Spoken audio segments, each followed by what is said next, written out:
Hello there, everyone. Welcome to episode number 1 of Superb English. Today's episode is called Acquiring English. This is an intermediate English podcast for people who are learning English. This podcast is for people who want to listen to something interesting while learning English. There are a lot of people who teach English at the beginner level. There are a lot of exercises to do online, grammar books, and other resources. There is also a lot of content for advanced speakers. Because they already have a high level, they can simply read, listen, and watch things for native English speakers. But there are not many resources available for people who are at the intermediate level and want to understand more words, expressions, and listen to interesting topics. So what I want to do with this podcast is reach the intermediate English learners. Help you learn English. Not through doing grammar exercises or memorizing things, but instead by listening to interesting things in different subjects. So, I am going to talk to you about different things: American culture, American history, science, society, and other topics that, for me, I find interesting. And maybe you will find interesting too. Anyway, that's what I'm hoping for. Another goal I have with this English podcast is to help my girlfriend learn English. Learning English has been a struggle for her. That's an expression we use in English. It has been a struggle for. This means that something has been difficult. For example, learning to play the guitar has been a struggle for me. Or learning to draw has been a struggle for her. It has been a struggle. How about you? Has learning English been a struggle for you? If yes, don't worry. As you listen and read, you will improve. It's natural. I'd like to present myself now. That's something we say in English. I'd like to. It's easier than saying I would like to and any verb, which is the full sentence. It's faster than saying I would like to present myself now. Other examples of this are I'd like to walk. I'd like to sing. You can also use this expression for other people. She'd like to draw. You'd like to talk. They'd like to speak English. Or we'd like to start. It can be a very useful expression. English speakers like to abbreviate their words as much as possible. We are very lazy. So, I'd like to present myself. My name is Erik. I teach English and love learning languages. I speak Spanish with a Dominican accent because I lived in the Dominican Republic for 2 years. And I am an intermediate speaker of French. I am actively learning French every day. One day, I'd like to learn Arabic and German too. When I lived in the Dominican Republic, I was a teacher at a high school. One of the things I taught was English. In English, we don't say teached for the past tense of the verb teach. We say taught. I taught, you taught, she taught, we taught, etc. I taught English there. I worked with teachers and helped them plan and teach different lessons to students in English. Right now, I live in the United States, in one of the states called Oregon. Oregon is on the west coast of the continental United States, right above California. That is something we say in the United States to refer to our country. We say continental United States when we want to exclude Hawaii and Alaska.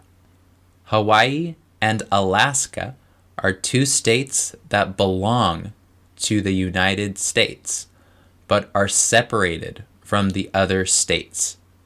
Hawaii is a group of islands in the Pacific Ocean, and Alaska is the biggest state in the United States. Alaska is separated from the continental United States by Canada, our neighbors to the north.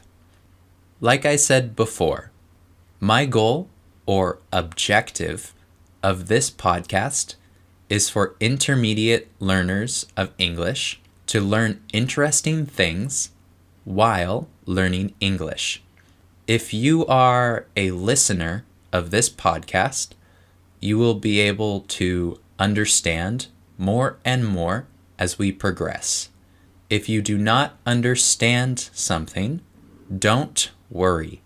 You can listen to each episode multiple times, and you will be able to understand more and more each time you listen. The more you listen, the more you will understand. It makes sense. That is something we say in English when we understand something. It makes sense. For example, I did not understand the math lesson. Now it makes sense. That is to say, now I understand the math lesson. It makes sense. Today, we are going to talk about languages. To start, it is important to distinguish or differentiate between a native language and a foreign language. A native language is a language we learn as a child.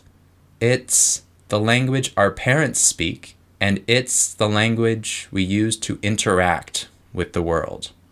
We use our native language to speak with our family or friends, to communicate or to convey a message. In general, we only have one native language. In contrast, a foreign language is a language we learn apart from our native language. We usually learn this foreign language starting at school. For example, in the United States, we typically learn Spanish or French, but there are schools that offer classes in languages like German, Italian, Japanese, or Chinese. My high school offered 3 foreign language classes: French, Spanish, and Japanese. I picked Spanish. I picked Spanish because I thought it was the easiest to learn and most practical choice. To say the verb think, in the past tense, we say thought. I thought, you thought, etc. As you know, Mexico is our neighbor country to the south, and there are a lot of Spanish speakers in the United States. There are 327 million people who live in the United States, and more than 40 million of those people speak Spanish as their native language. This means that 13% of the people who live here do not speak English as their first language. It is quite easy to find people in the Spanish-speaking community who live here and do not speak English or speak very little English. With this in mind, most students in the United States learn Spanish as their foreign language. It makes sense. So, how do you learn a language? Generally, when we learn a foreign language, we attend a class or course. In this course, we are with other students who learn with us and a teacher who teaches us. In language courses, generally, the teacher will try to explain the structure or grammar of the language. We start by seeing a rule that the language has. Then the teacher explains the rule with different examples, and then the students do exercises to understand the rule. This is how I learned Spanish in my Spanish courses. Unfortunately, this method does not work very well. Now, there are a lot of methods you can use to learn a foreign language. One of them I mentioned already is a course with other students. Other methods are with an individual tutor, where you pay to have a one-on-one lesson or individual lesson with a teacher. You can also learn alone with lots of applications or apps. You can learn through exercise books or through online programs, through videos, etc., etc. We see that there are lots of methods to learn a language, but today I'd like to talk about my experience in language learning and the theory of learning a language. Now, are you ready? Let's do it.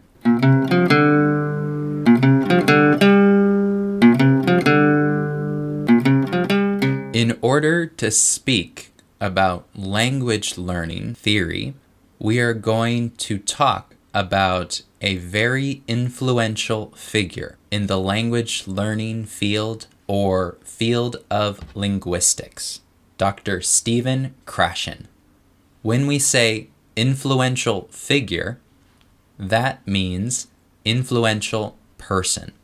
So, when we say Dr. Stephen Krashen is a very influential figure, that means he is a person who has greatly impacted or influenced the field of linguistics. Dr. Stephen Krashen has 5 hypotheses of language learning. Hypotheses with an E is the plural of hypothesis with an I. Hypothesis is one. Hypotheses is more than one. The first hypothesis is called the acquisition learning hypothesis. This hypothesis is the most important in understanding Dr. Stephen Krashen's theory. That is something that is important in English.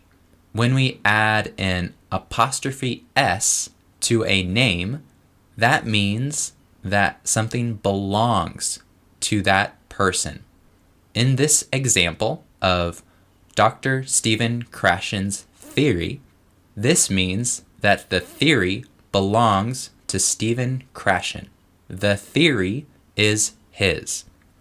The first hypothesis says that there is a difference between language acquisition and language learning. The language learning approach is a process where a student learns about the language. For example, learning about grammar rules, learning about verb conjugation, phrasal verbs, etc. On the other hand, the language acquisition approach is a process where the student learns through interacting in the foreign language. Here, the student is not focused on learning the rules. They acquire the language through meaningful interactions. This is exactly how a child learns to speak and understand their native language. They listen to their parents talk, and they slowly start to communicate ideas through the sounds that they hear. Our native language is always acquired and never learned. That is why you never learned grammar or did exercises to learn how to speak or listen in your native language. You learned through a natural process of acquisition. You acquired your native language. With the acquisition process, you naturally remember things because you are not focused on learning the language.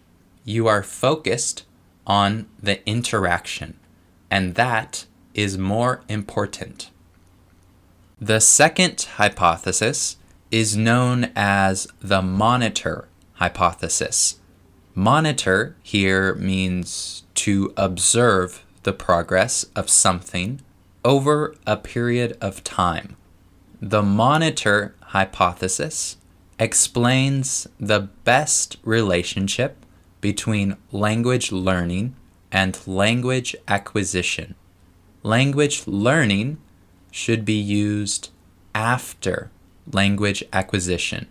We obtain the majority of the things we understand in a language through acquisition, while language learning is a tool that is used to monitor or correct the way we speak.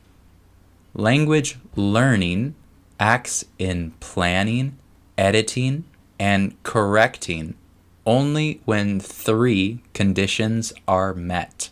1. The learner has a lot of time. 2. The learner can focus and think about correctness. And 3. The learner knows the rule. When it comes to producing a foreign language or even a native language, the learning process has only a small impact and simply acts to correct or polish normal speech. So, we should only learn the rules and structure of a language if we want to speak more formally. The third hypothesis is the input hypothesis. Input means to receive information. This is the explanation of how a learner actually acquires a second language. A learner will acquire a language with a natural, steady progression when they receive input that is one step beyond his or her current level. This means that a learner needs to be exposed to information that is slightly more difficult than their current level. If the information the learner receives is too difficult, then the learner will feel lost, and the learner will not learn anything. But if the level of information is appropriate and only slightly more difficult, the learner will grow as they acquire the new information. The learner grows, and his or her knowledge increases. So, when you learn English, you should look for things at your level. Not too easy, not too difficult. The fourth hypothesis on the list is the affective filter hypothesis. A filter is a device that purifies or cleans. A filter removes unwanted material. For example, a water filter. It is important to use a filter so that we can drink clean water. The water filter removes unwanted material. This affective filter in language learning shows the variables needed in order to achieve language acquisition. These variables are motivation, self-confidence, and anxiety. If a language learner has low motivation, low self-confidence, and high anxiety, then the learner will not acquire the language because they have a filter that blocks the learning process from happening. I remember when I was learning Spanish in high school, my teacher picked people to answer a question in front of everyone. When this happened, I was always afraid of making a mistake, so I never learned to speak Spanish in high school. My low self-confidence in my ability and high anxiety from the other students blocked me from learning. To efficiently acquire a foreign language, a learner needs to be in a comfortable environment where they can absorb the language and be free to make mistakes. If you are learning a language with a teacher, it is very important to feel confident and relaxed with that teacher. If you are afraid of making mistakes because of this person, you will not have a good mind state to learn a language. Anxiety and fear of making a mistake block you from learning a language. The fifth and last hypothesis is the natural order hypothesis.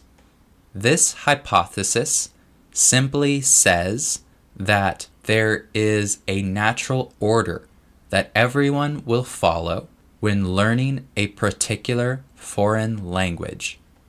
This means that the natural order will be different for every language, but that learners who learn these languages will follow a similar path.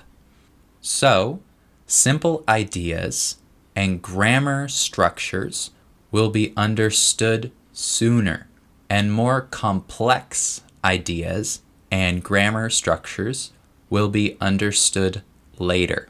This natural order will be followed by all language learners. Their age, background, or language learning method does not matter.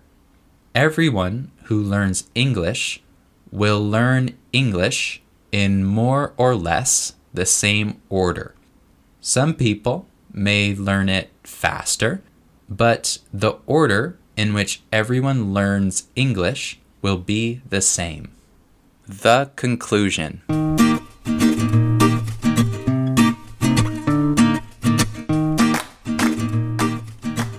When learning a foreign language, Dr. Stephen Krashen says that we should focus our energy on understandable information. This means we need to listen a lot. The best way to learn a language is to expose yourself to the language in a way that fits your lifestyle and your interests. If you love basketball or clothes, it is far more efficient to listen to somebody talk about those topics than to study grammar, because you will learn the grammar naturally. It sounds a little counterproductive because this is how we usually learn languages at school. We think that to understand and speak a language, we need to understand the rules and grammar, which is not a good method. I don't know anyone who has learned to speak a foreign language this way. So, in order to learn a language, we need to use it to understand messages. Every day, you should try to understand something different in English. A video, an article, a book, anything. The best method to learn a foreign language is one that has lots of content. Videos, movies, podcasts, articles, etc. Listen and read a lot of content that is interesting and does not focus on grammar, because that does not work. Grammar can help you if you do not understand something, or if there is a structure you do not understand. But it should not be the base of your learning. It should not be the majority of your learning. Instead, try understanding things. Videos, movies, podcasts, books, anything you want, as long as it is interesting. This is the key to learning a language, finding interesting content. You should enjoy the process of learning. And if you do not enjoy the way you are learning, it will not work. In this podcast, I talked to you about language learning. In the next episodes, I will talk about different interesting topics, but I will not talk about grammar. But I will explain different expressions that we have in American English and how you can use them. In order to internalize or assimilate the information you have learned, you need to produce the language. You need to speak. Speaking is a very effective tool that will allow you to do 3 things. 1, speaking will allow you to get better at speaking. If you don't do something, you can't expect to get better at it. In order to learn how to swim, you need to swim. You can't watch people swim and learn how to swim. You need to start swimming yourself. The same is true for speaking a foreign language. If you do not speak, you will never speak. 2, speaking will allow you to check or verify if what you learned is correct. For example, if you try to use a structure that you learned with another person and he or she does not understand, then you have not learned the structure correctly. Or maybe the structure is used in a different way. 3. Speaking will allow you to gain confidence in your speaking ability. You will learn that the method you are using is working, and that will motivate you to stick with it. That is an expression we use in English, to stick with it. To stick with it means to keep doing the same thing. For example, your method of learning English is working. Stick with it. Or, keep doing the same thing. It is important to gain confidence while you learn a foreign language. It shows you that you are capable of using the language to express yourself, and it is very, very satisfying. Speaking will allow you to stay motivated and stick with it. That's all for today. I hope you learned something from this podcast. If the podcast was difficult for you, don't be afraid to listen to it again and again. Each time you listen, you will understand more. And remember, don't forget to practice a little English every day and stick with it. See you soon.